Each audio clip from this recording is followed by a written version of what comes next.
how to read preamble, and how it relates to the all subject and the content of the law.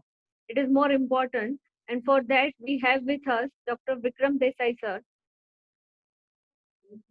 So, first of all, I would like to tell something about Vikram Desai, sir.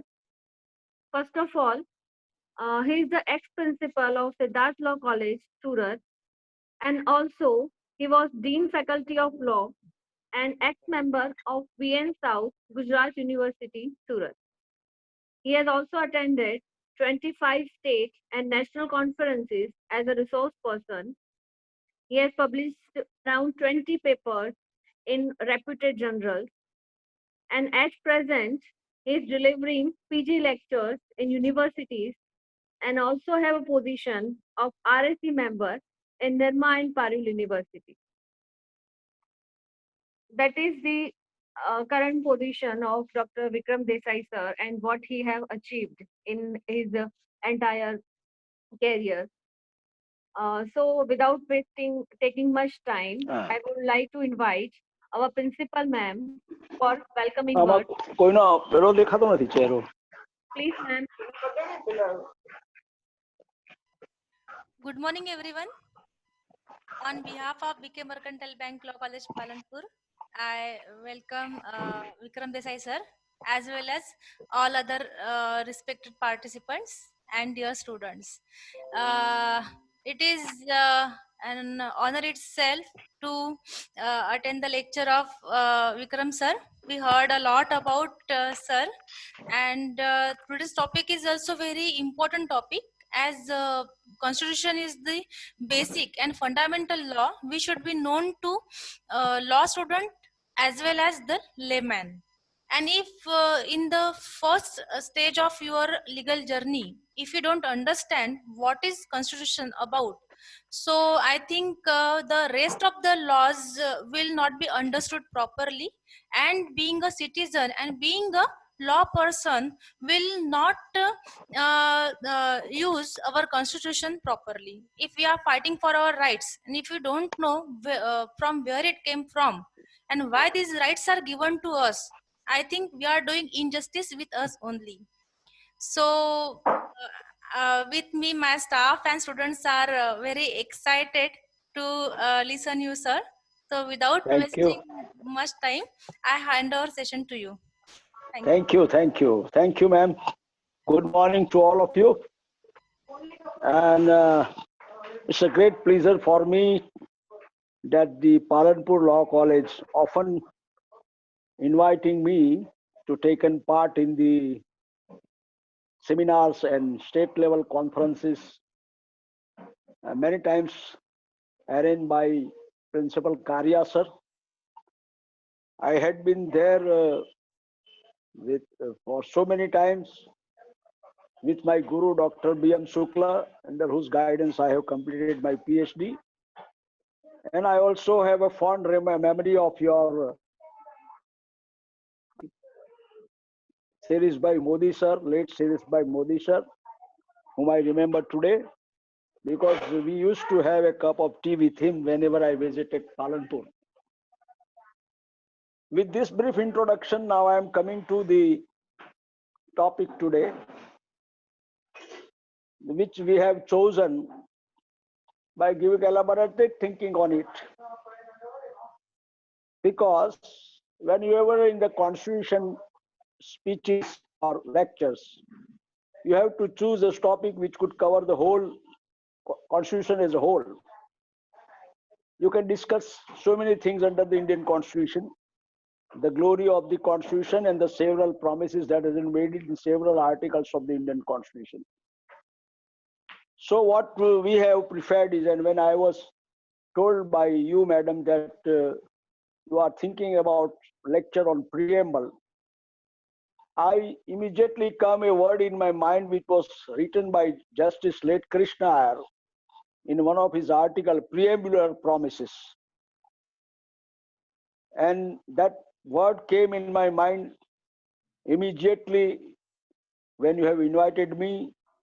And the other, the other two words, half done and half undone, is one of the article written by Upendra Bakshi on the Keshavanand case.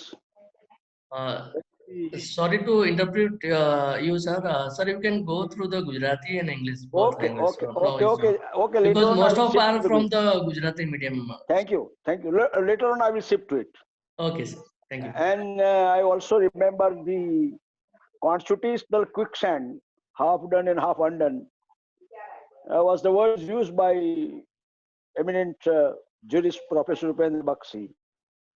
So therefore, I have selected this heading: preambular promises, half done, half undone.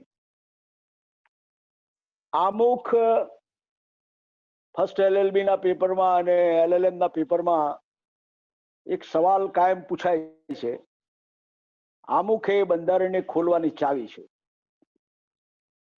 બીજું એક અથવા તો બીજી રીતે એવી રીતે પૂછાય છે કે આમુખ એ બંધારણનો અરીસો છે. It's a mirror to look into.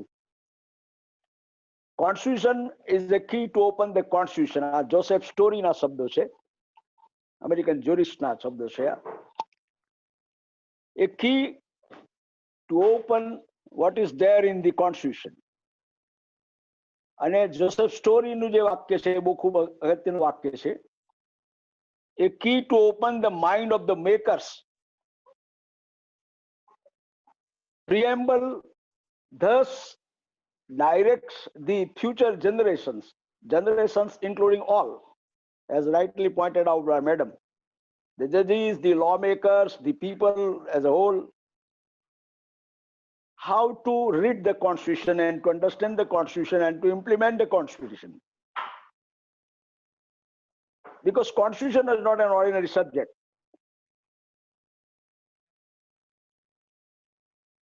Therefore, Joseph story જે કહે છે કે બંધારણ નિર્માતાઓના માઇન્ડને વાંચવાની એ ચાવી છે, સકી. આવું કેમ કહ્યું? કારણ કે વિશ્વના ડેમોક્રેટિક કન્ટ્રીઝના ઘણા બધા બંધારણોમાં આમુખ છે. એ આમુખ અંગે ઘણી બધી વાતો પણ આગળ પાછળ કરીશું આપણે. અમુક બંધારણનો ભાગ છે કે નથી એવો કોન્ટ્રોવર્સીનો વિષય છે. That we will discuss later on. પણ આમુખ છે શું? અને આપણે બંધારણ ખોલીએ એટલે પહેલું આપણને આમુખ જે જોવાનું મળે, અત્યારે જે પ્રવર્તમાન જે સિનરીઓ આપણા દેશનો છે એને લક્ષ્યમાં લેવામાં આવે તો બંધારણમાં જે શબ્દો પ્રયોજેલા છે એ શબ્દોને કેવી રીતે ઇન્ટરપ્રિટ કરીશું આપણે, એને કેવી રીતે લાગુ પાડી શકીશું, અને how we will understand the whole thing, એ આ લેક્ચર દરમિયાન આપણે જાણવાનું મળશે. આમ તો મિત્રો 73 શબ્દો છે, એના 73 વર્ડ્સ છે. પણ એ 73 વર્ડ્સમાં એક શબ્દમાં એની ફિલોસોફી, એના મિનિંગ ઉજાગર થાય છે. કારણ કે ભીખુ પારેખનું કહેવું એવું છે કે constitution expresses the will and aspiration of the people. Constitution is made for fulfilling the aspiration of the people. Lord Bhikkhu Parekhનું કહેવું એવું છે. And that is reflected in the words that has been used in the preamble. અને આ 73 words આપણે વાંચીએ, હું વાંચું છું in English. With the people of India, થી જ એના meaning ની શરૂઆત થાય છે. Having solemnly resolved to constitute India into a sovereign, socialist, secular, democratic republic. આપ સૌ જાણો છો કે સોવેરિયન, ડેમોક્રેટિક, રિપબ્લિક શબ્દો પાછળથી ઉમેરવામાં આવ્યા, એ પહેલા નહોતા. 42માં સુધારાથી ઉમેરવામાં આવ્યા, એ 76માં. And to secure to all its citizens justice, કયો justice? Social, economic and political, સામાજિક, આર્થિક, રાજકીય ન્યાય બધાને મળે. લિબર્ટી, શાની liberty? of thought, expression, belief, faith, worship. વિચારો, વાણી સ્વાતંત્ર, મતમતાંતર, પૂજા પદ્ધતિ, પ્રાર્થના પદ્ધતિ, ફેઇથ, બિલીફ, માન્યતાઓનું સ્વાતંત્ર્ય. આપણને અહીંયા જનગણમનનો કેસ યાદ આવશે. Equality of status end of opportunity, સમાનતા, બંધારણીય સમાનતા, તકોની સમાનતા, ડિગ્નિટીની સમાનતા, and two promote them all. આમ કરવાથી જસ્ટિસ, લિબર્ટી, ઇક્વાલિટી આપવાથી શું થશે? ફ્રેટર્નિટી ઊભી થશે, ભાતૃભાવ ઉભા થશે. If you treated all men as equal, it creates fraternity between you. If you disassociate or બીજા વર્ગને આપણે ન ગણીએ તો હેટ્રેડ ઊભું થાય, ભાતૃભાવ ઊભો ન થાય. So by giving justice, liberty and equality, you are creating fraternity. Fraternity આ ત્રણ વગર ઊભી નહીં થાય. There is a linkage between all these words. So fraternity, ભાતૃભાવ, assuring the dignity of the individual. Human રાઇટ્સનું આખું જ્યુરિસ્પ્રુડન્સ આમાં સમાવેશ થાય છે. માનવ અધિકાર, માનવ તરીકેનું એનું મહત્વ, ડિગ્નિટી ઓફ એન ઇન્ડિવિજ્યુઅલ. કોઈ બી વ્યક્તિ હોય, એઝ અ હ્યુમન બીંગ, બક્ષી સાહેબનું એક વાક્ય છે, હ્યુમન રાઇટ્સ ઓફ હ્યુમન, માનવના માનવ અધિકાર, which is not followed thoroughly, and the unity and integrity of the nation, રાષ્ટ્રીય એકતા અને અખંડિતા જાળવવા માટે ફ્રેટર્નિટીની જરૂર છે. જે શબ્દો પણ 42માં સુધારાથી 1976માં ઉમેરવામાં આવ્યા. અને આ શબ્દો in our constitution assembly this 26th day of November 1949, આપણે ઉપર કહ્યું કે આજ રોજ અમે પ્રતિજ્ઞા લઈએ છીએ આ બંધારણ સભામાં 26મી નવેમ્બર 1949, અને ટુ hereby adopt એને સ્વીકારીએ છીએ, ઇનાક્ટ લખીએ છીએ, and give સમર્પિત કરીએ છીએ to ourselves this constitution. So this is well crafted words giving elaborate meaning of each of it to be understood in the present context and the socio-economic and political conditions of this country. આમુખના શબ્દોનું અર્થઘટન, આમુખના શબ્દોને આ અર્થમાં દરેક constitution ભણતા વિદ્યાર્થીઓ સમજવાની જરૂર છે. હું હમણાં એક લેક્ચર સિરીઝ ચલાવી રહ્યો છું. દસેક કોલેજમાં દક્ષિણ ગુજરાતની મેં એ લેક્ચરો આપ્યા છે, એટલે મારી લેક્ચર સિરીઝનું નામ જ મેં KYC આપ્યું છે. KYC નો મતલબ છે know your constitution. Know your કોન્સ્ટિટ્યુશનમાં આ જ સમજવાનું છે કે they are not bare words. બંધારણના શબ્દો એ માત્ર શબ્દો નથી. They are meaningful and they are applicable to me. બંધારણ એ કોઈ કોન્ટ્રાક્ટ એક્ટ નથી, એ કોઈ મેરેજ એક્ટ નથી, એ કોઈ IPC નથી.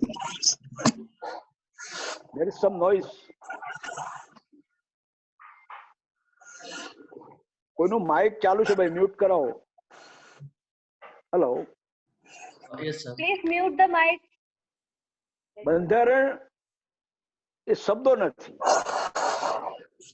It is something more than it.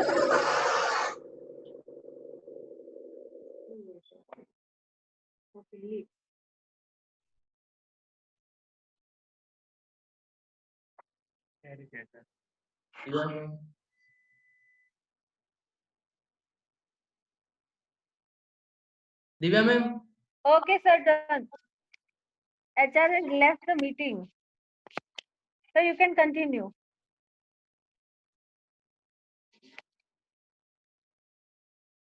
Unmute કરવાનું બોલો સર. Right, okay. તો આ અર્થમાં આપણે બંધારણને સમજવાનું છે મિત્રો. હું એમ કહું છું ઘણીવાર ક્લાસરૂમની અંદર કે ગુનો કરું તો IPC લાગુ પડે અને મેરેજ કરું તો મેરેજ એક્ટ લાગુ પડે. મેરેજ વગર તો મેરેજ એક લાગુ ના પડે. પણ બંધારણ મને લાગુ પડે ક્યાંથી? while I am child in the womb. Medical termination of the pregnancy act, 7 weeks, a fetus became the member of HUF અને એની ડિલિવરી બરાબર થાય, એનું કાળજી બરાબર લેવામાં આવે, ટીકાકરણ બધું થાય, એ ગ્રો થાય સિટીઝન તરીકે, બંધારણ એની કાળજી લે. અત્યારે ટીકાકરણ કાર્યક્રમ શરૂ થવાનો છે પાછો, free of charge. Why this responsibility is of the nation? Why the nation is taking responsibility? Because of these words in the preamble, because of this constitution. And therefore I am telling you કે મને બંધારણ લાગુ જ પડે, હું ઈચ્છું કે ના ઈચ્છું. મારે એમ કહેવાની કઈ જરૂર નથી કે બંધારણ મારે નથી જોઈતું. મારું શિક્ષણ, મારું આરોગ્ય, મારું એમ્પ્લોયમેન્ટ, મારું housing, from cradle to grave, એવો જસ્ટિસ ડીએ દેસાઈ શબ્દ વાપરેલો છે પેન્શનર્સ કેસની અંદર. DS Nakara versus union of India 1983 supreme court, કે constitution applies to a person from cradle to grave, પારણાથી સ્મશાન સુધી. સારી ફ્યુનરલ વ્યવસ્થા હોય ત્યાં સુધી બંધારણ લાગુ પડે છે. એ જવાબદારી સ્ટેટની છે ફ્યુનરલમાં લઈ જવાની. કોવિડમાં તમે જોયું હશે કેવી રીતે સ્ટેટના માણસો જેને કોવિડ થયેલો એને સ્મશાન સુધી લઈ ગયા, અગાઉવાળાને બી બહાર મૂકી દીધા. Here you will understand with this thing that we are developing amongst you what role the constitution is playing. કોઈ ના પાડી દે તો કે ભાઈ મને લઈ જવું, મને કેમ રોગ નહીં થાય, તમને થતો હોય તો? સિવિલ હોસ્પિટલોમાં ના પાડી દે તો કે સગાવાળા નથી લઈ જતા તો હું શું કરવા લઈ જાઉં? It is the constitutional responsibility of a state. અને એટલા માટે બંધારણ અગત્યનું છે. અને આપણે બંધારણને આવી એક સમજ ઊભી કરવાની છે આપણા મનમાં. અને એટલા માટે જે શબ્દો છે એ શબ્દોની શરૂઆત ક્યાંથી થઈ એ શબ્દોમાં નક્કી થાય છે. વી ધ પીપલ, આ બંધારણ કોનું છે? આપણું છે. કોના માટે બનાવ્યું છે? આપણા માટે બનાવ્યું છે, છેલ્લે કહ્યું છે. અને ત્રીજી વસ્તુ શું છે કે આપણે એને આ બધું કરવાની પ્રતિજ્ઞા લીધી છે. ધેટ મીન્સ કે અહીંયા કોઈ માત્ર સરકાર જ આમ કરશે ને હું કઈ નહીં કરીશ, અને એ વન વે ટ્રાફિક નથી. It's a mutual efforts. અને મ્યુચ્યુઅલ એફર્ટ્સ હશે તો બંધારણ સક્સેસ જશે. સ્ટેટ જે એની ડ્યુટી છે એ કરે. વ્યક્તિએ 51A માં ઘણી ડ્યુટી છે એ એને કરવાની છે. એને કેપેસિટી બિલ્ટઅપ કરવાની છે. સરકાર મફત શિક્ષણ આપે પણ I have to built up my capacity. That capacity has to build by me. અને તે બંધારણ તમને પૂરી પાડે છે, તમારી પાછળ ઊભું રહે છે at every stage of your life. અને એટલા માટે એમ લખ્યું કે we the people. ઘણી વખત આ we the people શબ્દમાંથી બે પ્રશ્નો ઊભા થાય છે કે સાર્વભૌમત્વ જે છે એ કોની પાસે છે? પાર્લામેન્ટ પાસે છે કે લોકો પાસે છે? બહુ સ્પષ્ટપણે જસ્ટિસ ધર્માધિકારીએ કહ્યું કે સાર્વભૌમત્વ, sovereign authority vested in the people of this country. આખરે લોકો સમક્ષ બધાએ જવાનું જ છે. People are supreme, not the government. ખેડૂતો કહી રહ્યા છે, સરકાર એની પાસે જઈ રહી છે. You are elected. That doesn't mean that your liability is over. So sovereignty lies in the people. લોકોને શું જોઈએ છે? It is not like a British crown કે રોલ એટેક બનાવી દીધો એ તમારે અમલ કરવાનો. તે વખતે ગાંધીજીએ આંદોલન કર્યું તો 121A માં ધરપકડ થઈ, 6 મહિનાની જેલ થઈ. જે આજે નથી થઈ શકતું because of sovereignty principles. Everybody has a right to free. માગણી કેવી છે એ 2 નંબરની વાત છે, એના મેરિટ્સમાં. but everybody represent their views and that's right that has been vested in him by the constitution. So sovereignty principles જે છે હવે તમે જોઈ શકો છો કે આ સાર્વભૌમત્વ જે લોકોનામાં છે એ કેવી રીતે જળવાય છે. દરેક વસ્તુ પબ્લિક નક્કી કરે છે. ડિસ્કશન દ્વારા, ડિબેટ દ્વારા, સેમિનાર દ્વારા, લેક્ચર્સ દ્વારા પોતપોતાના વ્યૂ આપે છે. લો કમિશન, મહિલા કમિશન, ચિલ્ડ્રન કમિશન, આ હ્યુમન રાઇટ્સ કમિશન, આ બધું સાહિત્ય ભેગું જ થતું રહે છે.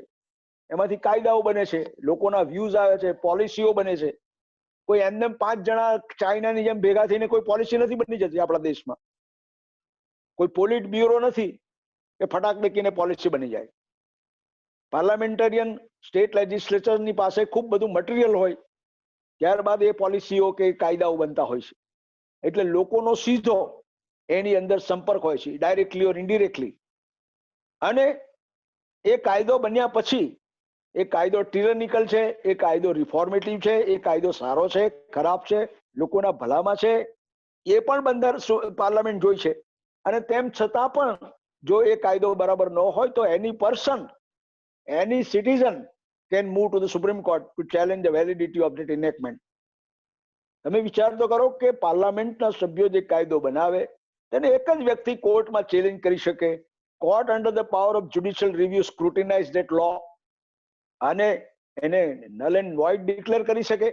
NJSC નો કેસ આપણે જોયો, જજીસના એપોઇન્ટમેન્ટ અંગેનો. તો કેટલી બધી સત્તા વ્યક્તિને બંધારણ આપે છે. વી ધ પીપલ આ અર્થમાં સમજવાનું છે. અને આ જે રિપ્રેઝેન્ટેટિવ ચૂંટાય છે એ લોકોનામાંથી ચૂંટાય છે. આપણું બંધારણ આપણે બનાવ્યું છે. It is not impose from outside.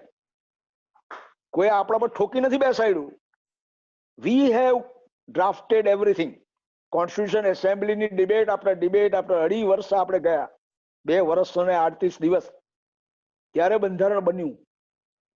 કેટલું બધું ફીડબેક લીધું આપણે. અને આપણે કેટલા બધા વર્ષો, કેટલા બધા દેશના બંધારણોને જોયા. આપણે 150 વર્ષની આપણી ગુલામી જોઈ, રાજાઓનું જે આક્રમણ આપણા દેશ ઉપર થતું હતું એ બધું જોયું. અને આપણે એ કાળજી રાખી કે ફરી પાછું આ હિસ્ટ્રી રિપીટ નહીં થાય એવું આપણું સોલિડ કોન્સ્ટિટ્યુશન હોવું જોઈએ. આપણી બાજુમાં જ પાકિસ્તાન છૂટું પડી ગયું. એનું બંધારણ કેટલું વીક છે આપણે જોઈ શકીએ છીએ. 3 થી 4 વાર બંધારણ કૂપ થઈ ગયા. આપણે ત્યાં એક પણ કેસ એવો બન્યો નથી આ 70 વર્ષમાં કે બંધારણીય કૂપ થઈ હોય અને બંધારણને બાજુ પર મૂકી દીધું હોય. Although we have been free on the same day. તો બંધારણ એટલું સ્ટ્રોંગ અને મજબૂત હોવું જોઈએ. અને બંધારણને ચલાવનારા લોકો, જોસેફ સ્ટોરીના શબ્દમાં, પીપલ શુડ બી સ્ટ્રોંગ. જો પીપલ સ્ટ્રોંગ નહીં હોય તો જોસેફ સ્ટોરી કે તેમ એ બંધારણ તૂટી પડે, એક જ ક્ષણમાં તૂટી પડે, જે પરિસ્થિતિ પાકિસ્તાનમાં છે. બંધારણ તૂટતું ન દેવાય. Hello hello hello somebody has unmuted. Hello Continue, sir. Hello તમે જોઈ Yes, શકો sir. છો. shall I continue? Yes, Yes, yes. yes, sir. Continue. તમે જોઈ શકો છો કે અમેરિકામાં માત્ર એક જ ઘટના બની કે સર્ટિફિકેશન પ્રોગ્રામ ચાલી રહ્યો હતો. જેમ આપણે ઇલેક્શન કમિશન સર્ટિફિકેશન કરે છે ચૂંટણી પતી ગયા પછી કે આટલા રિપ્રેઝેન્ટેટિવ ચૂંટાયા છે, that list has been forwarded to the president of India. અહીંયા સર્ટિફિકેશનનો પ્રોગ્રામ ચાલતો હોય છે કે ભાઈ આ વ્યક્તિને વધારે મત મળ્યા છે, therefore they are declaring him as the elected president of USA. અને એ પ્રક્રિયાને અટકાવવા માટે જ્યારે લોકો ધસી ગયા, 300 વર્ષથી બંધારણ ચાલે છે, પહેલી વખત આ ઘટના બની. વિશ્વ આખું હચમચી ગયું કે આવી ઘટના કેવી રીતે બની, લોકો કેમ આના સામે થઈ ગયા. એનું ખૂબ ડિસ્કશન ચાલે છે અત્યારે ટેલિવિઝન ઉપર કે why so people come out and challenge this process, what is there in their mind. એ હિંસા બિંસા જવા દો, but what is the why there is a something unsatisfaction in the mind of the people. What is wrong with it? Who was behind it? Let there be actions, because you cannot weaken the edifice created by the constitution. લોકોને એવી સત્તા નથી આપી કે બંધારણને week કરી શકે. અને એટલા માટે કહ્યું આપણે કે આપણે જ્યારે બંધારણ બનાવ્યું ત્યારે કોન્સ્ટિટ્યુશન એસેમ્બલીની ચૂંટણી થઈ. ગવર્મેન્ટ ઓફ ઇન્ડિયા 1935ની છે, જે 15 પ્રોવિન્સો હતા એમાંથી બધા ચૂંટાઈને આવ્યા. અને એમાં જે દેશના સ્ટોલવર્ટ્સ હતા, કાયદા ક્ષેત્રે, ખેતી ક્ષેત્રે, અન્ય ક્ષેત્રે, વેપાર ક્ષેત્રે અને ફ્રીડમ ફાઇટર્સ હતા. ફર્સ્ટ જનરેશન થી માંડીને થર્ડ જનરેશન સુધીના નેતાઓ હતા એમાં. કૃપણનાથથી શરૂ કરીને નહેરુ વગેરે. 12 લો હતા એ બધા અમુક તો એમાં. ગાંધીજી એના મેમ્બર નહોતા, પણ તેમ છતાં આ બંધારણ જ્યારે બન્યું ત્યારે દરેક લોકોના વ્યૂઝ એમાં લેવામાં આવ્યા. બંધારણ સભાની બેઠકો ઉપર બેઠકો બોલાવવામાં આવી અને આ શબ્દો ઉમેરવામાં આવ્યા. 73 શબ્દો નક્કી કરવામાં આવ્યા. ત્યારે કોન્સ્ટિટ્યુશન આપણે બનાવ્યું, એલેબોરેટ ડિસ્કશન કરીને બનાવ્યું. અને એટલા માટે એમ કહીએ છીએ કે આ બંધારણ ભારતના લોકોએ બનાવેલું છે, ભારતના લોકો માટે બનાવેલું છે. છેલ્લા શબ્દો છે, લાસ્ટ વર્ડ્સ, ગીવ ટુ અવરસેલ્સ. મેં આપીને બનાવીને હું આમાંથી છટકી નથી જતો. I am also included, incorporated as a part and parcel of this constitution. And therefore, it is my responsibility to see that it can work successfully. હું એમ નહીં કહું કે ભાઈ આણે આમ કર્યું ને આમે આમ કર્યું અને તેથી બંધારણની વ્યવસ્થા તૂટી પડી. No, I am also responsible to certain extent. What role as a citizen I have paid. Therefore, people, this word is very much important. In the preamble. બીજી વાત શું કરી, શું કરવાનું છે બંધારણના આમુખ વિશે બહુ સરસ વાત આપણે સુબ્બારાઓએ ગોલકનાથની અંદર કરેલી. એ ગોલકનાથની અંદર જે શબ્દો બોલવામાં આવ્યા, શું છે preamble? The objective sought to be achieved by the Constitution is declared in solemnous terms in its preamble. It contains in a nutshell its ideology and its aspiration. The preamble is not a platitude, but the modes of its realization is worked out in detail in the Constitution. શા માટે આ બધા શબ્દો મૂકવામાં આવ્યા છે? શું કરવું છે આપણે? સોવેરિયન, સોશિયાલિસ્ટ, ડેમોક્રેટિક રિપબ્લિકની સ્થાપના કરવી છે. By how? સોવેરિયન લોકો છે. દર 5 વર્ષે પંચાયત પાર્લામેન્ટ સુધીની ચૂંટણી ફરજિયાત છે બંધારણની અંદર. 5 વર્ષમાં ચૂંટણી ન થાય, everybody has to go back to the people after 5 years. A prime minister હોય કે પ્રેસિડેન્ટ હોય કે સરપંચ હોય, દરેક વ્યક્તિએ ચૂંટાવાનું છે. ગમે તેટલું સારું કામ હોય, ઇટ ઇઝ વોર્ડનો મેમ્બર હોય, કોર્પોરેશનનો મેમ્બર હોય, 5 વર્ષ કોઈ માણસ અહીંયા ફિક્સ નથી વર્ષો સુધી. કોઈ કઈ કેટલા ચેન્જ થઈ ગયા ને થઈ, કઈ કેટલી ગવર્મેન્ટ આવીને ગઈ. Therefore you have to go back to the people અને ફરી મેન્ડેટ લઈને આવવાનું છે. Socialist, secular, democratic Republic. અગાઉ મેં તમને કહ્યું તેમ સોશિયાલિસ્ટ, સેક્યુલર, ડેમોક્રેટિક રિપબ્લિક શબ્દો ઉમેરવામાં આવ્યા. એ ન ઉમેરતા હોત તો બી જે બેઝિક ફિલોસોફી બંધારણની છે એમાં કોઈ ચેન્જ નથી થતો, કારણ કે બંધારણ પોતે જ એક સોશિયાલિઝમની ફિલોસોફી ઉપર રચાયેલું છે. અને સોશિયાલિઝમનો મિનિંગ શું છે? સોશિયાલિઝમનો મિનિંગ ઘણા બધાની રૂએ ઘણા બધા છે, પરંતુ મહાત્મા ગાંધીએ એક ખૂબ સરસ વાક્ય કરેલું. સોશિયાલિઝમ એટલે શું? કીડીને કીડી જેટલું મળવું જોઈએ, હાથીને હાથી જેટલું મળવું જોઈએ. પણ હાથી કીડીને ચગવી નહીં માળે, એ જોવાની રાજ્યની ફરજ છે. હવે તમે આને મલ્ટીનેશનલ કોર્પોરેશન્સ અને સ્મોલ ઇન્ડસ્ટ્રીઝ, નાનો માણસ અને મોટો માણસ, એ બે વચ્ચે કમ્પેર કરી શકો. આપ સૌ જાણો છો તેમ ગાંધીજી વન લાઇનર હતા અને એમના એક શબ્દમાં ખૂબ મોટા અર્થ એ એક્સપ્રેસિસ કરતા હતા. કારણ કે ગાંધીજીને જયારે સલાહ લેવામાં આવી કે બંધારણ કેવી રીતે બનવું જોઈએ, ત્યારે એણે એમ કહ્યું કે મને કઈ બીજી લાંબી ટૂંકી વડાપ્રધાન, રાષ્ટ્રપતિ કેવી રીતે આવે એમાં રસ નથી. મારી એક જ વાક્ય છે, તમે લખી રાખો કે આ પ્રોવિઝન, પર્ટિક્યુલર પ્રોવિઝન છેવાડાના માણસને મદદરૂપ થશે. whether it can wipe the tears of the last man of the society, then retain it in or remove it. જો તમને એમ હા આવે તો એ રવા દેવાનું, ના આવે તો એ કાઢી લેવાનું. This is what Gandhiji said to the constitution makers. One liner only. So socialism means what? Article 39 ની અંદર કોન્સ્ટિટ્યુશન ની અંદર સોશિયાલિઝમ આખું ઇન્કોર્પોરેટ કરેલું છે. અને એટલા માટે અત્યારે વિવાદો ચાલે છે કે ભાઈ કેપિટલિઝમનો ઉદય છે 1951 ઇકોનોમિક પોલિસી બદલ્યા બાદ. તો શું એ પ્રિએમ્બલરની વિરુદ્ધ નથી? કૃષ્ણ બહુ સ્પેસિફિકલી માને છે કે આ પ્રિએમ્બુલર પ્રોમિસનું ઉલ્લંઘન છે. ચિનપ્પા રેડ્ડી બી પોતે એવું માને છે.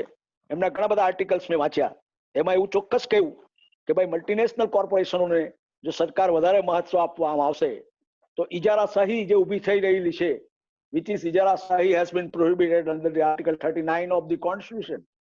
પર્યાવરણનો નખો વળી જશે, at the cost of environment, at the cost of human rights, at the cost of labor rights. You cannot give importance to anybody. It is against the preambular promises given by the makers of the constitution. અને એટલા માટે મેં half done and half અનડન ની વાત તમને કરી છે. સોશિયાલિઝમ ને બહુ મોટો શબ્દ છે, સોશિયાલિઝમ સમાજવાદ, પણ સોશિયાલિઝમ મીન્સ ઇક્વલ ઓપોર્ચ્યુનિટીઝ. જે મેં તમને એક વાક્ય કહ્યું એમાં આ વસ્તુ થશે. કીડી should also get it and the elephant should also get it. દરેક વર્ગને એની પહેલા પ્રમાણે મળવું જોઈએ. અને બીજું શું છે? Opportunity must be available to all. શિક્ષણ, આરોગ્ય, રોડ, બિઝનેસ, એમ્પ્લોયમેન્ટ, એજ્યુકેશન, તમામ વ્યક્તિને ઓપોર્ચ્યુનિટી મળવી જોઈએ. દે શુડ ગ્રો, ત્યાંથી ઊભા થાય. હવે તમે 1950 પહેલાની પરિસ્થિતિ જુઓ. શું 1950 પહેલા આવી કોઈ વાત હતી? કોઈ ઓપોર્ચ્યુનિટીઝ મળતી હતી? શું કોઈક લોકોને આપણે કંઈક આપણે સ્કૂલ કોલેજો ખુલી હતી?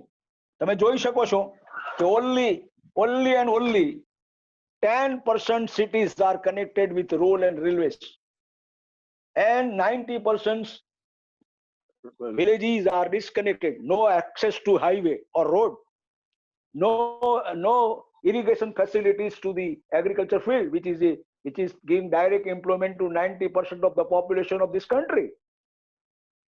તમે જોઈ શકો છો ઇન્ડસ્ટ્રીયલાઇઝેશન ખૂબ ધીમું હતું 1951 પહેલા. માન્ચેસ્ટર થી કપડું આવીને અહીંયા વેચાતું હતું, અને તેમ છતાં કોઈ ઓપોર્ચ્યુનિટી નહોતી મળતી લોકોને. પીપલ હેવ બીન ડિપ્રાઇવ્ડ ઓપોર્ચ્યુનિટી, અને એને કારણે આપણે ગરીબ રહ્યા. 1951 પછીનો આ સિનેરિયો જુઓ. 1991 સુધી આપણે સોશિયાલિઝમની અંદર ચાલ્યા. નહેરુનો સોશિયાલિઝમ જુદો હતો, ગાંધીજીનો સોશિયાલિઝમ જુદો હતો, કાર્લ માર્ક્સનો સોશિયાલિઝમ જુદો છે. પણ આ બધાને આપણે ભેગા કરીએ તો એકંદરે આપણે પહેલા 40 વર્ષમાં જો આપણે થોડુંક મૂલ્યાંકન કરીએ તો આજે એટલું તો થયું કે 70 or 60 to 70% લોકો સુધી આ બધી જે બેઝિક નીડ્સ છે, જે ઓપોર્ચ્યુનિટીઝ છે, તે ઊભી થઈ. નો ડાઉટ હજુ પણ 100% લોકોને મળી નથી. એ હજુ બાકી છે અમુક લોકોને જે મળે.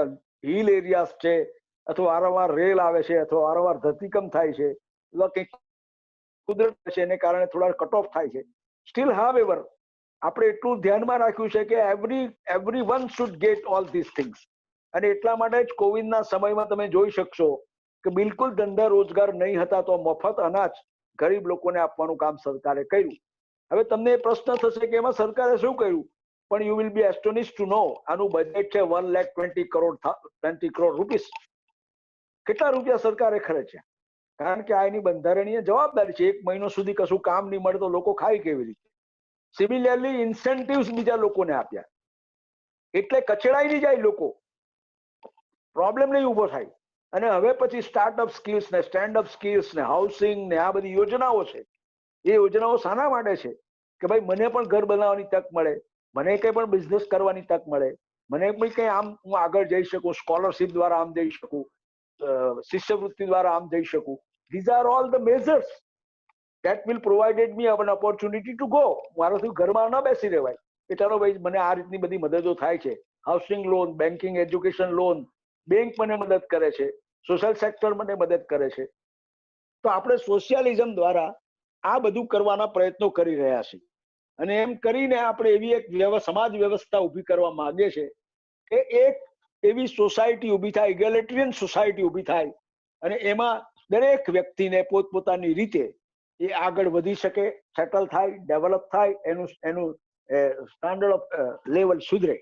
This is what they exactly, in very short language, I am telling you the meaning of socialism. બાકી સોશિયાલિઝમ પર 2 લેક્ચર અપાય એવું છે. સેક્યુલર, બિન સાંપ્રદાયિક. સ્ટેટનો કોઈ રિલિજન નથી. Respect to all religion. અહીં બધા જ લોકોનો સ્વીકાર છે. We accept every doctrine of the religion, every philosophy of religion. આપણે એટલા માટે જ જનગણમનના કેસ, જેહોવાઝ વિટનેસીસના કેસમાં એમ કહ્યું કે કોઈની ધાર્મિક લાગણી દુભાતી હોય તો we should not impose our rules on them. અને ત્યાર પછી તો ઘણા બધા એવા કેસો, સેન્ટ ઝેવિયર્સ કોલેજનો કેસ જો અમે જુઓ તો ઘણા બધા કેસોની અંદર સરકારે કેવું, બોમાઈના કેસમાં સેક્યુલરિઝમની ચર્ચા ખૂબ કરવામાં આવી કે બાબરી મસ્જિદ તોડી પાડી, એના સંદર્ભમાં 4 સરકારોને ડિસમિસ કરી, ત્યાં કોમ્યુનલ રાઇટ્સ થયા. એટલે secularism is a basic structure. એને તમે એના જો કઈ અસર થાય તો ગવર્મેન્ટ મસ્ટ સ્ટેપ ઇન. સરકારની એ જવાબદારી છે કે ભાઈ તમે એને એક્શન લઈ શકો. Secularism doesn't mean only respect to all religion, doesn't mean that we accept all philosophy. It also again endorses, what it endorses, I respect all thoughts. ભગવાન છે કે નથી, I respect that thought. એનો વિચાર છે, આ મારો વિચાર છે. નહીં તો આપણા 16મી અને 17મી સદીમાં જે બધા રાઇટ્સ થયા એમાં શું છે, કાં તો તમે આ રિલિજન પકડો અથવા તમે જાઓ, મોતને ઘાટ ઉતારો. એવું આપણે નથી કરી રહ્યા. આપણે કોઈને લોભ લાલચ નથી આપી રહ્યા કે તમે રિલિજનમાંથી આમ થાઓ. અત્યારે એન્ટી કન્વર્ઝન લો નું બહુ ડિબેટો ચાલે છે. એમાં આપણે એ કહ્યું છે કે ફોર્સફુલ કન્વર્ઝન કે વોલન્ટરી કન્વર્ઝન વચ્ચેની ભેદરેખા નક્કી કરવી જોઈએ. હજુ એ પ્રોસેસમાં છે અને એ કોર્ટમાં સ્ક્રુટિની થશે. હવે સુપ્રીમ કોર્ટે સ્વીકાર્યું છે કે આ સેક્યુલરિઝમની જે આપણી ફિલોસોફી છે તેમાં આ પ્રકારના કાયદાઓ થઈ શકે કે કેમ. આપણે માત્ર એકેડેમિક ડિસ્કશન કરીએ છીએ, આપણે પોલિટિકલ ડિસ્કશન કરતા નથી. That is a clarification that I am making to you. Democratic republic, લોકશાહી, પ્રજાસત્તાક લોકશાહી. ડેમોક્રેસી ઘણા દેશોમાં છે, પ્રજાસત્તાક ડેમોક્રેસી નથી. દેખાવ પૂરતા ઇલેક્શનો થાય છે, એ જ વ્યક્તિઓ ચૂંટાય છે જે આગળથી નક્કી છે. બેલેટ પેપર બધે મુકાય છે. આપણે ત્યાં એવું નથી. બધા એક્ઝિટ પોલ આપણે જોઈએ છે, પાછળથી ખોટા પડ્યા. લોકોના મનમાં શું છે કશી ખબર નથી પડતી. લોકો શું કહે છે બિલકુલ આઈડિયા, કોઈ સેફોલોજીસ્ટને આઈડિયા નથી આવ્યો. એ વસ્તુ શું છે, ડેમોક્રેસીનો મિનિંગ શું છે, what is democracy? It is not only for the people, by the people or for the people. Lincoln's definition. Justice Mathew શું કહે છે? Democracy means rule of majority, but where the minorities are also playing an important role. એનો અર્થ એવો નથી કે minority એટલે જે લોકો વિરોધ પક્ષમાં છે તે માઇનોરિટી. અહીંયા માઇનોરિટીનો મિનિંગ આવો નથી સમજવાનો. Minority means this. Minority means જે લોકો ઓછા મત મળ્યા છે, ઓછા સભ્યો છે, સિંગલ પર્સન છે, he also holds a different a special stand in the scheme of Indian constitution. That is called democracy. And therefore in all decision making process at all levels, everybody is playing, everybody has their say. આ પ્રકારની એક વ્યવસ્થા આપણે ઊભી કરી છે. અને when we are talking about political democracy, તમે જોઈ શકો છો આપણે ત્યાં પંચાયતનું ઇલેક્શન, મ્યુનિસિપાલિટીનું ઇલેક્શન, ધારાસભાનું ઇલેક્શન કોઈ પણ માણસ લડી શકે છે. જરૂરી નથી કે કોઈ પાર્ટીનો મેમ્બર હોવો જોઈએ. એ ઇન્ડિવિજ્યુઅલી બી લડી શકે, એને કોઈ ના પાડી શકતું નથી. સિમિલિયરલી ડેમોક્રેટિક વેલ્યુઝ આપણે જાળવવાના છે. ચૂંટણીમાં ઉભા રહ્યા તો ચૂંટણીમાં એ ઉભા રહેતા પહેલા ડિક્લેરેશન કરે, એના ઉપર કોઈ કેસ પેન્ડિંગ નથી એનું ડિક્લેરેશન કરે. અને તમે જોઈ શકો છો કે રિપ્રેઝેન્ટેશન ઓફ પીપલ એક્ટની અંદર જે સુધારો કરવામાં આવ્યો કે 3 વર્ષથી ઉપર જેની સજા થઈ હોય તે ઇલેક્શન નહીં લડી શકે. લાલુ પ્રસાદ યાદવ ઇલેક્શન નથી લડી શકતા અત્યારે. he was debarred from contesting the election because he has been sentenced for more than 3 years. તો આ પ્રકારની વ્યવસ્થા છે. ડેમોક્રેટિક પ્રોસેસ શુદ્ધ હોવો જોઈએ. અને એટલા માટે આપણે જે ઇલેક્શન કમિશન આપણું છે એટલી બધી કાળજી રાખે છે કે આપણા ઇલેક્શન પ્રોસેસ ઉપર કોઈ આંગળી નહીં ઉડાડે. This is what we call a political democracy. પણ તેની સાથે સાથે we are enjoying democratic values. જે બધા રાઇટ્સ મને 19, 21, 25, 28, 30, 14 માં આપ્યા છે એ because there is a democracy. Democracy ન હોય તો આ રાઇટ મને મળે નહીં. ચાઇનાનું કોન્સ્ટિટ્યુશનમાં આ રાઇટ્સ નથી. ટાઇનામેન સ્ક્વેરનો બધાને ખબર છે, હમણાં જ દિવ્ય ભાસ્કરમાં ખૂબ સરસ લેખ થોડા વખત પહેલા વિષ્ણુભાઈ પંડ્યાએ લખ્યો કે લાખો વિદ્યાર્થીઓ બેઇજિંગ યુનિવર્સિટી પાસે ભેગા થયા કંઈ ડિમાન્ડ કરવા માટે અને હટી નહીં ગયા તો શું પરિસ્થિતિ થઈ તેમને ઉડાવી દેવામાં આવ્યા. આપણે ત્યાં એવું કરવામાં આવતું નથી. There is no democracy in China. We have a democratic process.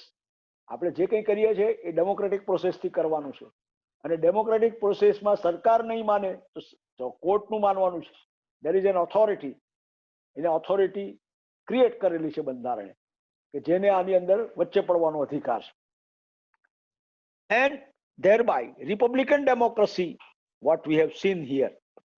આપણે દેશના 100% લોકો ઇલેક્શન પ્રક્રિયામાં ભાગ લે. શું કરવા આવું કહેવામાં આવે છે? વી ટ્રુઅલી રિપબ્લિક. આપણે બનાના રિપબ્લિક નથી બનાવવું 5-25% મતદાન થાય ને માણસ ચૂંટાય ને દેખાવ પૂરતું. No, sorry. Let there be a maximum percentage of voting. Election commission કેટલી માથાકૂટ કરે છે, તેમ છતાં ભારતના એવરેજ 30 થી 20% લોકો એવા છે કે જે મત આપવા જતા નથી અને તેમ છતાં આપણે ફરજિયાત વોટિંગ એક્ટ બનાવતા નથી કારણ કે આપણે ફ્રીડમ ઓફ સ્પીચ એન્ડ એક્સપ્રેશનમાં માનીએ છીએ કે ભાઈ જે નથી આવતો આપણે નોટા ઉમેરવામાં આવ્યો કે એટલીસ્ટ તું તારું એક્સપ્રેશન આ દ્વારા તો વ્યક્ત કર. Still however we are compulsory વોટિંગની ભૂમિકા પર આપણે જતા નથી. પણ આપણે એડલ્ટ સફરેજ પર ગયા છીએ કે 18 વર્ષ પૂરા કરે કે 21 વર્ષ પૂરા કરે એ દરેકને વોટિંગનો અધિકાર છે. There we have move. અને આપણે એટલા માટે પ્રયાસો કરી રહ્યા છીએ મહિલા મતદાન મથકોને, સિનિયર સિટીઝનને, આમને એને લાઈન જુદીને એનો પ્રચાર ને એનું જાહેરાતો ને એમાં વ્હીકલ્સ ને આ બધું ઇલેક્શન કમિશન કરોડો રૂપિયાનો ખર્ચ કરે છે. અને રિપબ્લિક્સ આર ક્રિએટેડ. રિપબ્લિક્સ દ્વારા દેશ સમૃદ્ધ બને છે. Republican democracy is very important. હવે આ બધું જે છે એ કર્યા પછી નાગરિકોને શું આપવાનું છે? જસ્ટિસ. કેવો ન્યાય? માત્ર કોર્ટમાંથી જે ન્યાય મળે છે ન્યાય નથી, એ તો એડજ્યુડિકેશન પ્રક્રિયા છે. It is not a judicial justice process, it is a judicial process. કાયદા પ્રમાણે એમાં ન્યાય મળે છે અને જે કાયદામાં લખેલું હોય કન્ઝ્યુમરને, લેબરને, મહિલાને, જેન્ડરને, બાળકને, એ according to evidence, according to provisions of law એ એડજ્યુડિકેટિંગ પ્રક્રિયા છે. ન્યાય કયો? સામાજિક, આર્થિક, રાજકીય ન્યાય. દરેક વ્યક્તિને જે આર્થિક અધિકાર, મેં તમને અત્યારે જ કહ્યું કે બધા જ માણસોને મફત અનાજ આપવામાં આવ્યું, રોજગારી ભથ્થું આપવામાં આવ્યું, મનરેગા યોજના આપણી તમે જુઓ દર વર્ષે 45,000 કરોડ બજેટરી પ્રોવિઝન આપણે કરવું પડે છે કે બીપીએલ ની નીચેના વ્યક્તિઓને 180 દિવસ આપણે રોજગાર આપવો. This is the provision that we are making. આજ નહીં, આવા ઘણા બધા પ્રયોગો આપણે કરી રહ્યા છીએ અને એ દ્વારા આપણે એ કહેવા માંગીએ છીએ કે ભાઈ economic justice must also be available to. ખેડૂતો પર ઇન્કમ ટેક્સ નથી, ઇટ્સ ઇકોનોમિક જસ્ટિસ. આપણે ઇન્કમ ટેક્સ મર્યાદાઓ મહિલાઓની બાદ રાખીએ છીએ. આપણે એવા મેઝર્સ લઈએ છીએ, એ સોશિયલ જસ્ટિસના ભાગરૂપ મેઝર્સ છે કે ભાઈ we want to encourage that their income. આ એક સર્વગ્રાહી પ્રક્રિયા આપ એટલા માટે કરી રહ્યા છે. પોલિટિકલ જસ્ટિસ, બધા જ વ્યક્તિ ઇલેક્શન લડી શકે. મહિલાઓ બી, એને એટલા માટે આપણે મહિલાની ફરજિયાત, એસસીની ફરજિયાત, એસટીની ફરજિયાત, ઓબીસીની ફરજિયાત, મેયર ફરજિયાત, અને એટલા માટે દરેક વ્યક્તિ આમાં આવે. એ પોલિટિકલ વ્યવસ્થા આપણે ઊભી કરી. પહેલા એવું નહોતું પંચાયત અને લેવલે. અત્યારે બી પાર્લામેન્ટ લેવલે 33% રિઝર્વેશનની વાતો ચાલે છે મહિલાની 10 વર્ષથી, પણ કશું થયું નથી. સ્ટીલ હાવેવર દરેક વ્યક્તિ આ પ્રકારની ડિસિઝન મેકિંગ પ્રોસેસમાં ભાગ લે એ જોવાની બંધારણે આપણને નાગરિકોને બિલકુલ આગ્રહ કર્યો છે. અને એ પોલિટિકલ જસ્ટિસ છે. અને political justice means I shall not be deprived of my voting rights. I shall not be deprived my right to contest an election. I should not be deprived because I became a minister or I became a member and my party has not obtained the majority. Therefore, I should be excluded from making the decision per se. It is not there. દરેક જગ્યાએ દરેક વ્યક્તિનું મહત્વ છે અને એ મહત્વ એનું સાચવવાની જવાબદારી આ લોકોની છે. ત્રીજી વાત કરીએ આપણે લિબર્ટી, વાણી, વિચાર, માન્યતા, વિશ્વાસ અને પ્રાર્થનાનું સ્વાતંત્ર્ય. આટલા બધા ડોક્ટ્રીન, આટલા બધા રિલિજિયન, આટલી બધી વિચારસરણીઓ આપણે એલાવ કરીએ છીએ અને એટલા માટે આપણે ઇલેક્શનની અંદર બેન મૂકેલું છે કે કોઈ ધાર્મિક ભાવના ભડકાવે એવું પ્રવચન નહીં કરવું. એના ઘણા બધા કેસો બી થયા કોર્ટની અંદર. તો we have taken care to see કે secularism in its true sense can be maintain. અને આપણા દેશમાં 5000 વર્ષનો ઇતિહાસ છે કે આપણો દેશ સહનશીલતા, એકોમોડેટિવ નેચરના લોકો છે. એ એક્સેપ્ટ એવરીબડી. અને બીજા દેશો જેવું નથી અથવા બીજા રાજાઓ જેવું નથી કે પર્ટિક્યુલર રિલિજન હોય તો જ રહેવાય, નહીં તો ન રહેવાય. દાખલા તરીકે નેપાળ હિન્દુ રાષ્ટ્ર છે, પણ આપણે એવું નથી કહેતા. આપણે હિન્દુ રાષ્ટ્રની વાતો નથી કરતા. ઉલટું આપણને તો જસ્ટિસ વર્માએ હિન્દુનો શબ્દ જ એવું કહ્યું કે consisting of all religions this words, Sindhu નદીની સંસ્કૃતિ આખી. તો આ જે ધર્મ છે કે ધાર્મિક વિચારધારાઓ છે કે પંથો છે કે પ્રાર્થના પદ્ધતિઓ છે, આપણે એને મહત્વ આપવાનું છે. જ્યારે યુનિફોર્મ સિવિલ કોડની વાતો ચાલે છે મિત્રો, ત્યારે એક એવો દુષ્પ્રચાર થાય છે કે આ કોડ દ્વારા એક ધર્મને બીજા ધર્મ ઉપર કે બીજા ધર્મને, એવું નથી. યુનિફોર્મ સિવિલ કોડનું ડોક્ટર આંબેડકરે બહુ સ્પષ્ટ પ્રમાણે કહ્યું કે દરેક ધર્મની સારી વાતો છે તે એમાં લેવાની છે, કોડિફાઈ કરવાની છે, અને એમની પોતપોતાની જે પદ્ધતિ છે, જે રિચ્યુઅલ્સ છે, એ આપણે ચાલુ રાખવાના છે. કે પ્રાર્થના પદ્ધતિ છે એમાં આપણે કોઈ ડિસ્ટર્બ કરવું નથી. એની આખી બ્લુપ્રિન્ટ એમણે તૈયાર કરી હતી.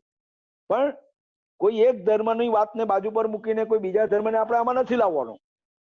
વી want to give importance to every good things in the religion.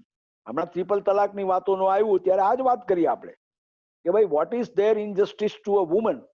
Gender injustices કાયદાઓ છે, એમાં ચોક્કસ સુધારાઓ થવા જોઈએ.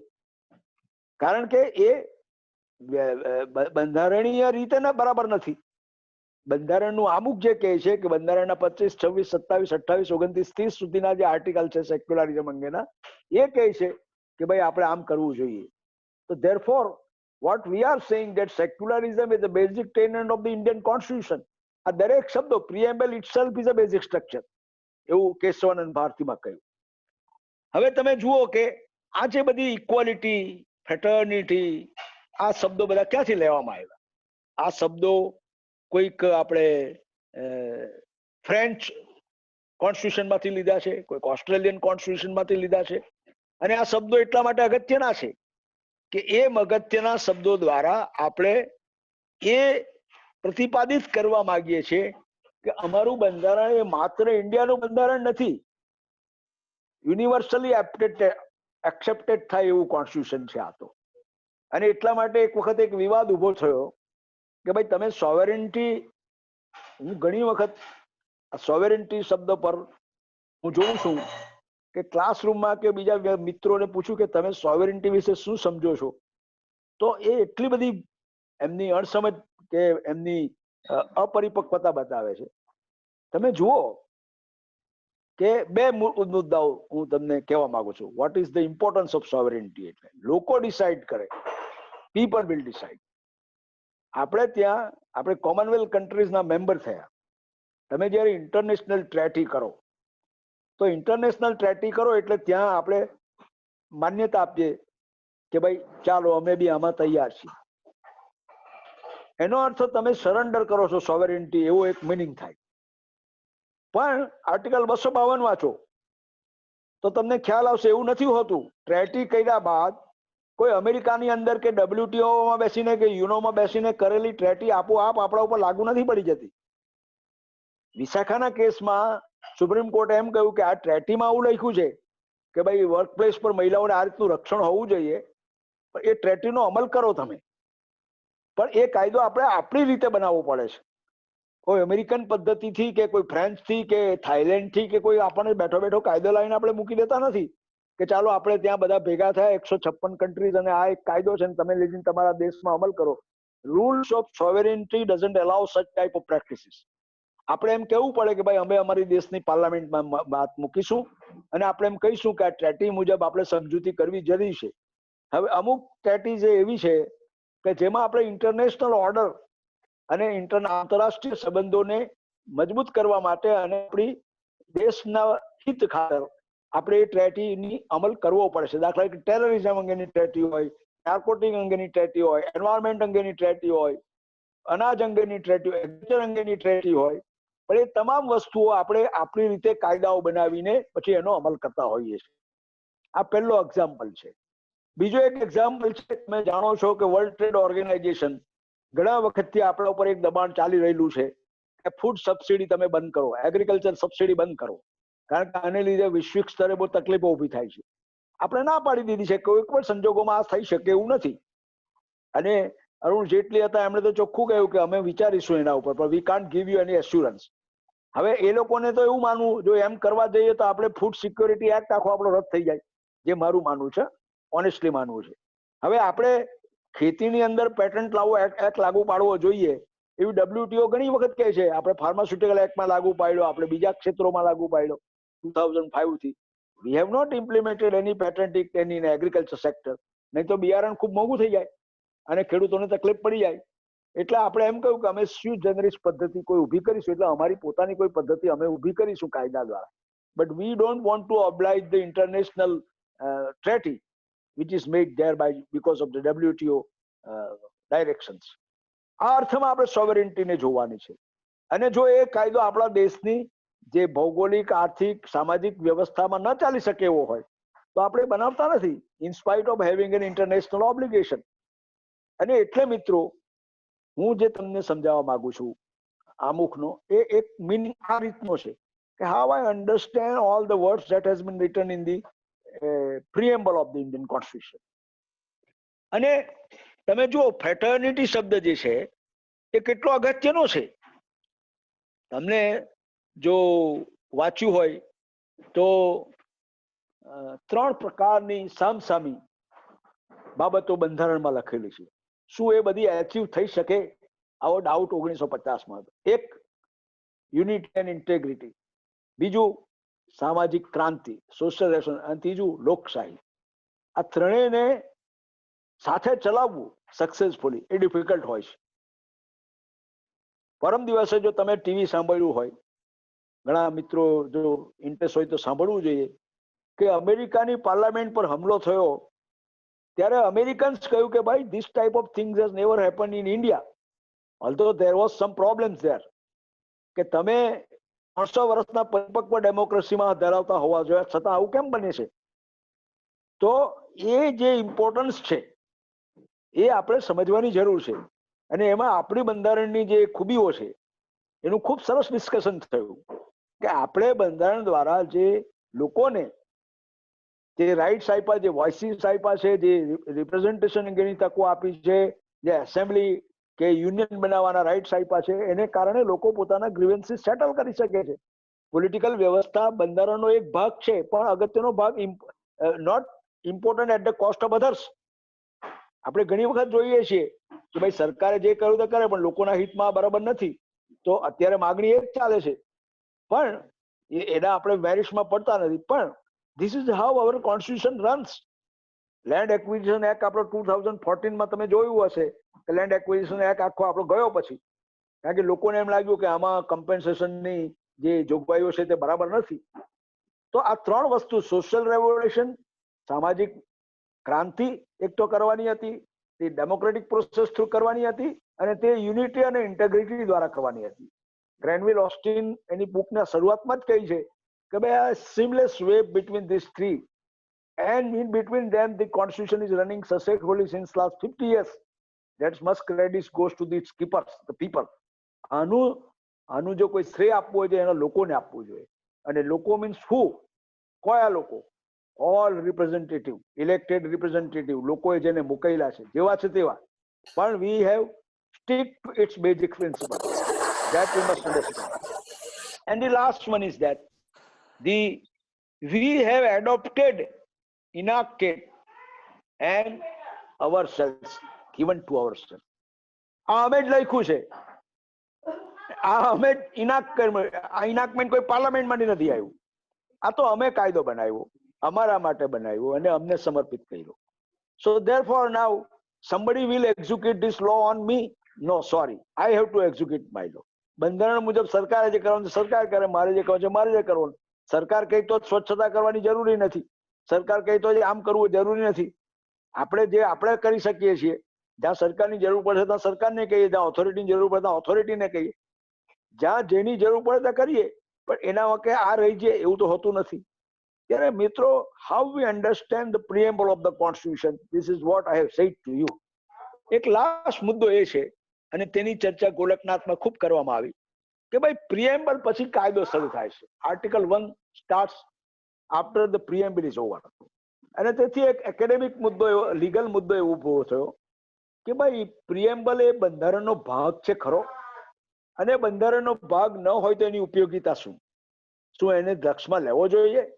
યુએસની સુપ્રીમ કોર્ટે એક રૂલિંગ એવું કર્યું છે કે preamble is not part of the US constitution. It can only reflect and it can only taken for coming to an appropriate interpretative process. Otherwise, it is not. It is not part of it. Bharat દેશમાં શું થયું? ગોલકનાથના કેસમાં એવું કહ્યું ખરું કે પ્રિએમ્બલ એ બંધારણનો ભાગ નથી, પરંતુ અર્થઘટન કરવા માટે કોઈ પણ આર્ટિકલનું એ પ્રિએમ્બલ ખૂબ જરૂરી છે. કેશવાનંદ ભારતીની અંદર આ વાતને બિલકુલ ફગાઈ દેવામાં આવી, અને કેશવાનંદ ભારતીમાં એમ કહ્યું કે preamble is part of the constitution. એ બંધારણનો ભાગ જ છે. એવું નથી કે આર્ટિકલ 1 ની પહેલા છે એ કોઈ આર્ટિકલ નથી એટલે એનું કોઈ મહત્વ નથી, આર્ટિકલ 1 મુજબ 2 મુજબ એમ કહીએ છીએ એવું નથી. અમુક તો સર્વે છે, everywhere omni present in the whole constitution. દરેક આર્ટિકલની અંદર અમુક છે. જો તમે એમ કે મારે 25 નથી વાંચવું તો પ્રિએમ્બલ વગર નહીં વાંચીશો? શું 21 નથી વાંચવું તો લિબર્ટીની વાત બાજુએ મૂકી દેશો? આર્ટિકલ આખું આપણું પાર્ટ 4 છે, ડાયરેક્ટિવ પ્રિન્સિપલ્સ, તો સોશિયલ રેવોલ્યુશન છે, આ તો સોશિયલિઝમ આપણે લાવવાનું છે. પોલિટિકલ આપણી વ્યવસ્થા છે તો ઇક્વિટી ઇક્વેલિટીની અંદર વાતો છે. સરકારનું ગઠન છે, ઇકોનોમિક જસ્ટિસ છે, તો આપણે જોઈએ છે કે fiscal relation between Indian and state કોને કયા પ્રિન્સિપલને આધારે છે? અમુકને આધારે છે કે ભાઈ દરેક રાજ્યને પછી ગમે તે સરકારનું હોય એને પૈસા મળવા જોઈએ, એનું ડિસ્ટ્રીબ્યુશન થવું જોઈએ, રાજ્ય અને કેન્દ્ર વચ્ચેનું આર્થિક સંબંધો, વૈધાનિક સંબંધો. શેડ્યુલ 7 જુઓ, આ બધા શેડ્યુલ 7 આર્ટિકલ્સ, વેરિયસ ડિસિઝન્સ એ કોને ભરે આવ્યા? Because they are there in the preamble. એ પ્રિએમ્બલર પ્રોમિસીસ છે. હવે આમાં જે નથી થતું એ ઇકોનોમિક બાતમાં આપણે વાત આગળ કરી કે ભાઈ ગ્લોબલાઇઝેશન પછી આપણે સોશિયલિઝમથી થોડા બહાર નીકળવા માંડ્યા.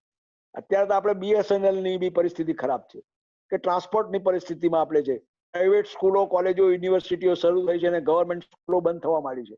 તો આ બી એક ડેન્જર છે. 100%, 110% it is attack on some sort of socialism. પણ અગાઉ મેં તમને કહ્યું તેમ our fundamental is very strong. આપણા જે મૂળભૂત બાબતો છે એટલી બધી સ્ટ્રોંગ છે કે એમાંથી જ પછી કંઈક નવું બહાર નીકળે છે કે ભાઈ આ રીતની વ્યવસ્થા ન ચાલે, આપણી આ રીતની વ્યવસ્થા હોવી જોઈએ. અને એટલા માટે મિત્રો હું છેલ્લે કેશવાનંદ ભારતીની અંદર જે વાતો કરવામાં આવી એનો જે લાસ્ટ સ્ટેન્ઝા છે એ લાસ્ટ સ્ટેન્ઝા પેરેગ્રાફની વાત કરીને મારી વાત પૂરી કરું છું, અને then we will invite question if any. The preamble represent the will, the aspiration of the people of India, and the other provisions of the constitution are expected to enable the people of India to march towards this cherished goal enshrined in the preamble. બંધારણની અંદર જે બીજા provisions છે એ આ દિશામાં આગળ લઈ જવા માટે પ્રિએમ્બલમાંના આધાર પર લીધેલા છે. Therefore, preamble is a part of Indian constitution. People are speaking through the preamble. And therefore, the constitution makers has selected each and every word. તમે જોઈ શકો છો કે એકવાર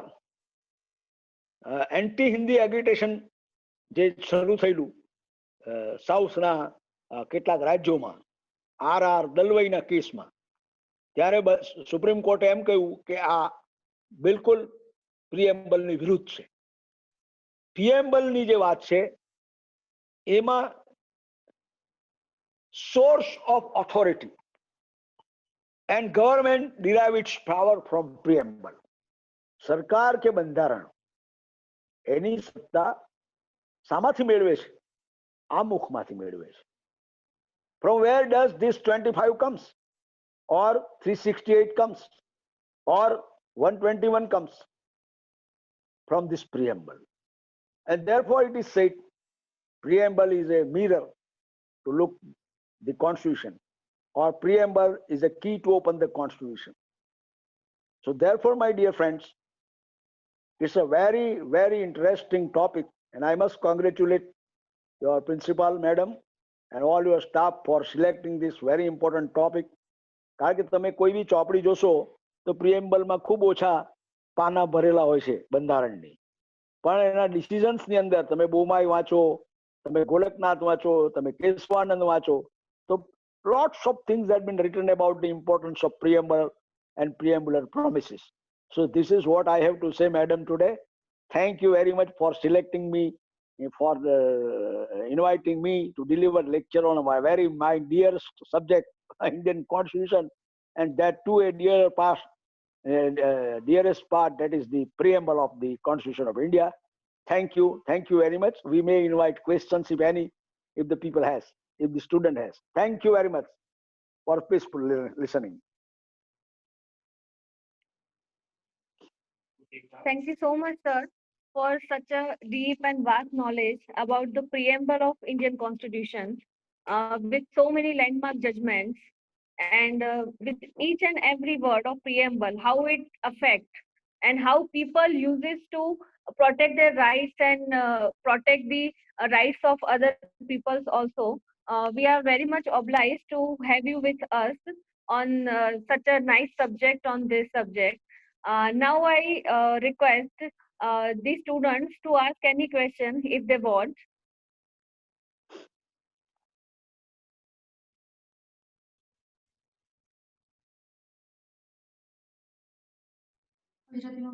હા, કોઈને પણ ક્વેશ્ચન હોય તો પૂછી શકે છે સામે કઈ, બીકોઝ કઈ બાકી રહેતું નથી સર. મોસ્ટલી આપણે કેવાય કે લિમિટ ની બહાર સર બહુ બધી વાત કરી પ્રેમબલ વિશે.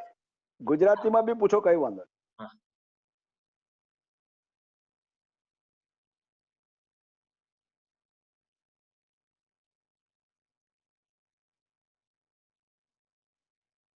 Nemisa ma'am, you can ask.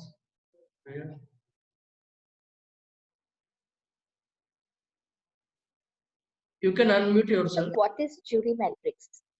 Would you please elaborate that? So madam, સંભળાયું નહીં કઈ. Sir, what is jury matrix? Yeah. PhD કરો છો બેન? Yes, sir. Good. ઘણા સમય પછી કોઈ સ્ટુડન્ટ દ્વારા જ્યુરીમેટ્રિક એનાલિસિસ નો સવાલ પૂછવામાં આવ્યો, which is not part of our today's topic. Still, however, હું કહું છું, હું તમને કહું, જ્યુરીમેટ્રિક એનાલિસિસ એટલે કોઈ એક વાત પર કૃષ્ણાયર શું કહે છે, ડીએ દેસાઈ શું કહે છે, અને એની વિરુદ્ધમાં ચિનપ્પા રેડ્ડી શું કહે છે. એનું એક દાખલા તરીકે you are writing on secularism, તો સેક્યુલરિઝમ વિશે ચીફ જસ્ટિસ વર્મા શું કહે છે, ચીફ જસ્ટિસ ચંદ્રચૂડ શું કહે છે. You are their views are differing in matters. એટલે અત્યારે સવારના જ એક પુસ્તક મારી પાસે આવ્યું છે, પહેલા પ્રોફેસર ગોડબોઇઝે એનું ખૂબ સરસ ઉલ્લેખ કરેલો, અને આ ભારતની સુપ્રીમ કોર્ટ વિશે કે આ જજ આમ આ જજ. અને બીજી એક પુસ્તક છે courage craft and contention Indian Supreme Court in the 80s, Upendra Baxi સાહેબનું છે. એમાં એને બહુ સરસ જ્યુરીમેટ્રિક વાતો કરેલી છે. ત્રીજો ટોપિક છે જે અત્યારે જ મારી પાસે એક પુસ્તક આવ્યું છે અભિનવ ચંદ્રચૂડનું, આપણા ચંદ્રચૂડના સન, હાલમાં જે ચીફ જસ્ટિસ છે એના, હું ભૂલતો નહીં હોઉં તો, સુપ્રીમ કોર્ટના જજીસ કેવી રીતે આવે છે, કઈ બેકગ્રાઉન્ડ માંથી આવે છે, કઈ ટાઈપના ચુકાદાઓ આપે છે, એને જ્યુરીમેટ્રિક એનાલિસિસ કહેવાય છે. આપણા દેશમાં જ્યુરીમેટ્રિક એનાલિસિસ બહુ જ ઓછું થાય છે. ફોરેનમાં ખૂબ થાય છે. ચીફ જસ્ટિસ સ્ટાફ શું કહે છે, કે ચીફ જસ્ટિસ માર્શલ શું કહે છે, કે what is the contradiction between two. હમણાં એક લેક્ચરમાં મેં એમ કહેલું કે ભાઈ રાઇટ ટુ પ્રાઇવેસી, એમાં ચંદ્રચૂડ વર્સિસ ચંદ્રચૂડ ડાયલોગ તમે જો, Chandrachud senior and Chandrachud junior. Chief justice ચંદ્રચૂડે અગાઉ ના પાડેલી કે ભાઈ રાઇટ ટુ પ્રાઇવેસી જેવો કોઈ રાઇટ મૂળભૂત અધિકારમાં નથી, એ સ્ટેચ્યુટરી રાઇટ છે. હવે એ ડિસિઝન અત્યારે એમના જ સને ફેરવી નાખ્યું અને right to privacy is a fundamental right એમ કહ્યું. એટલે અગાઉ સુપ્રીમ યુએસની સુપ્રીમ કોર્ટની અંદર આવું જસ્ટિસ ડોગલાસે કહ્યું, અને પછી જસ્ટિસ ડોગલાસે એક જગ્યાએ આમ કહ્યું, બીજી જગ્યાએ આમ કહ્યું. ત્યારે એમ કહ્યું છે ડોગલાસ વર્સિસ ડોગલાસ ડાયલોગ, કે ડોગલાસ બોલે છે પણ એમાં સેમ ડોગલાસ હતો, આમાં ચિત્રચૂડ બદલાય છે. Is a father and son, but you have to make the jurimetric analysis. And I am happy કે તમે તમારો જે ગાઈડ હોય respectfully you go with it. But if you want any of my help, because I am also in search of a student, you can make a jurimetric analysis of it. કારણ કે મારો જે PhD નો topic હતો એમાં indirectly મેં થોડુંક કરેલું છે. But now we want this type of things, કે jurimetric analysis of the decision of the Supreme Court થવું જોઈએ. Nice question, but did you understand it what I wanted to say? ખ્યાલ આવી ગયો ને તમને મારે શું કેવું છે તે? તમને Yeah, sir. Definitely. Okay, Yeah. Thank you, sir.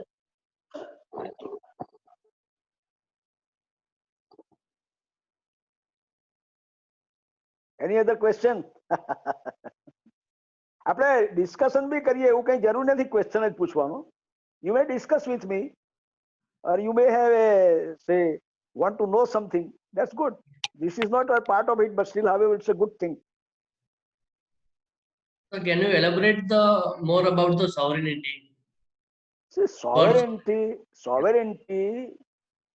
is a very technical subject. Sovereign constitution means constitution made by people, not by any ruler. દાખલા તરીકે હું તમને એક સવાલ કરું કે ગવર્મેન્ટ ઓફ ઇન્ડિયા એક્ટ 1935 મુજબ હવે ભારત દેશ ચાલશે, એવું 1947માં બંધારણ સભાએ નક્કી કરેલું હોતે તો એ આપણું સોવેરિયન કોન્સ્ટિટ્યુશન કહેવાતે? યસ ઓર નો? બંધારણ સભા પહેલા દાડે એમ નક્કી કરતે કે આપણે હવે બંધારણ આપણું 1935 નું છે જ, એ પ્રમાણે હવે દેશ ચલાવીશું. Whether it can be called a sovereign constitution? No, sir.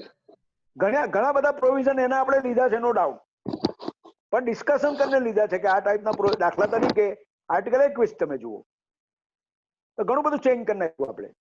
પણ કહેવાનો મતલબ શું છે કે sovereign principle means final authority is vested in the people, not in the government, not even in the Supreme Court.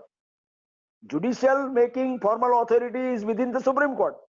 સાબાનું કેસ ચાલો, શું થયું? સુપ્રીમ કોર્ટે કહ્યું, લોકોએ મોરચો કાઢ્યો, ફેરવાઈ ગયું ને જજમેન્ટ. સો લોકો what people are saying, people are final in democracy in India, that is called sovereign power. એટલે લોકોને જે અનુકૂળ છે એ પ્રમાણે કાયદાઓ બનાવવા, અથવા લોકોના ભલા માટેના કાયદાઓ બનાવવા, લોકોને ત્રાસ નહીં આપે એવા કાયદાઓ બનાવવા, લોકો માટેના વેલફેર માટેના કાયદા હોવા જોઈએ, પોલિસી હોવી જોઈએ.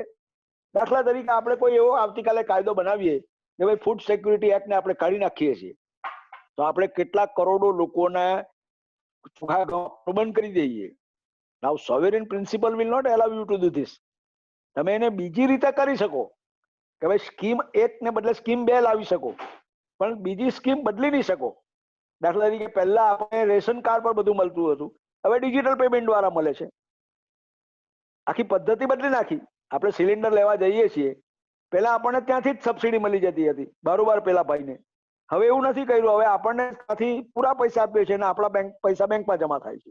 એ વે બદલાય છે, પોલિસી નથી બદલાતી.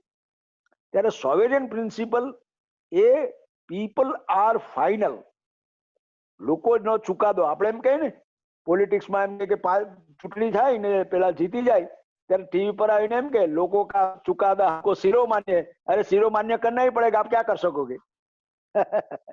તમે જોયું ને, તમે અમેરિકાનું જોયું ને ડોનાલ્ડ ટ્રમ્પને કહ્યું કે ભાઈ you have to accept the people's verdict. Yes. તમે ના પાડો તો થોડું, that is called sovereignty. Sovereignty means what people has decide by majority. ખરું કે ખોટું, ધેટ ઇઝ ફાઇનલ. તમે ખરા કે ખોટા ચૂંટાયા. અને એટલા માટે તમે જુઓ કે ત્યારે જે બધા ચૂંટાતા હતા બાહુબલીઓ, આ બધા બાહુબલીઓ બળજબરીથી ચૂંટાયા, ત્યારે આપણને એમ લાગ્યું કે આ સોવેરિયન પ્રિન્સિપલનો ભંગ થાય છે. પરિણામે રિપ્રેઝેન્ટેશન ઓફ પીપલ એક્ટ સુધાર્યો. પછી પક્ષપલટો તમે જુઓ કે પેલા એટલો બધો પક્ષપલટો થયો, રોજની સરકારો બદલાતી. હવે આપણે સોવરેન પ્રિન્સિપલ દાખલ કર્યો કે ના, જે માણસ પક્ષપલટો કરશે તેને go back to people again. ત્યાંથી ચૂંટાઈને આવ કે ભાઈ તું કોંગ્રેસમાંથી ભાજપમાં આવ્યો કે ભાજપમાંથી કોંગ્રેસમાં ગયો તો resign first, go to the people first, elect there. પહેલા તો એવું કઈ હતું જ નહીં. આખો ને આખું મિનિસ્ટ્રી ફરી ગયેલી ભજનલાલની હરિયાણામાં, કોંગ્રેસમાંથી જનતા પક્ષમાં, લોકોને પૂછ્યા મૂક્યા વગર. That principle has now gone. So sovereign principle, એવી જ રીતે ટેક્સ નાખવા માટે સોવેરિયન પ્રિન્સિપલ અગત્યનો છે. આ બધી પ્રોપર્ટી સોવેરિયન પ્રોપર્ટી છે ભારત દેશની. આપણા ઘરમાં રહીએ છીએ, મિલકત સરકારની છે. It is vested in the government of India. એ લખેલું છે બંધારણમાં. આપણે એટલે તો મહેસૂલ ભરીએ છીએ, આપણે માલિક હોવા છતાં કરવેરો ભરીએ છીએ. આપણે માલિક આપણું કરવેરો ભરીએ because it is a sovereign property. રેતી, ખાણ, ખનીજ, જંગલ, પાણી, મેંગેનીઝ, કોલસો, આયર્ન, ઓર બધું જ સોવરેન પ્રોપર્ટી છે કે જેનો ઉપયોગ લોકો માટે કરો. That is called sovereign principle. Is it all right? Yes, sir.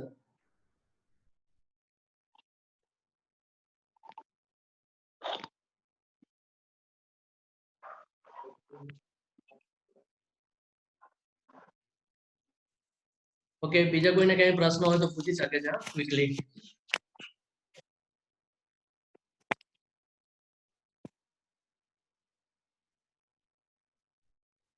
Divya ma'am. Yes, અગર કોઈને કોઈ ક્વેશ્ચન હોય તો પૂછી શકે છે, નહીં તો અહીંયા આપણે આપણું સેશન જે છે એન્ડ કરીએ. Is there any question?